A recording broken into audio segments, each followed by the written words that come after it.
So, andito na kami ngayon kila mama. Ano to? Sabi ko nga first time kung magta-try itong magko-corn beef sa ano. Spaghetti. Pero alam niyo naman ako mahilig ako sa cheese. Nagsarap eh.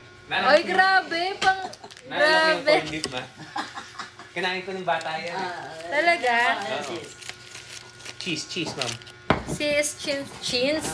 Cheese lover kami. Yan. Ang dami niyan cheese. Siya kalahating malaki nilagay ko dyan. Talaga ba? Konti.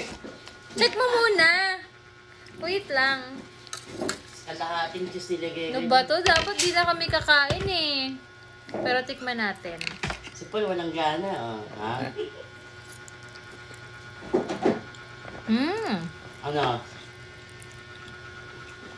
Sarap. Sarap nga. Diba? Depende yan sa pagtimpla lang, baby. Wala, di kasi ako talaga ano. Sabi ko, pabili pa sana kung hindi niya, tsaka sabi ni Stella, pwede na yan. Oh. Ba yan? Kontra naman si Stella. Nakatipid naman ako. Pero ang sarap naman. Diba? Ano, Paul? Depende sa sauce talaga ma. Depende sa luto, diba? Tapos, al dente yung matigas-tigas yung pasta. So talagang corned beef lang to, walang ano? Ano? Walang meat. lang yan. Oo, talaga. Diba? Galing nga, amazing. Vegetarian, no? Diba? Depende lang sa paggawa mo ng sauce. Diba, Paul?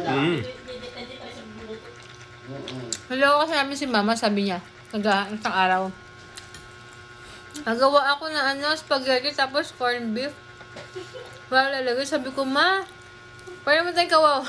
Galing yan sa ano, yung anong tawag sa barangay pinamimigay. Sabi ko nga, sabi ko, sa pagkain may budget naman tayo. Wala tayong ibang budget sa ibang bagay. Pero sa pagkain naman, meron bumili ka naman ng ano.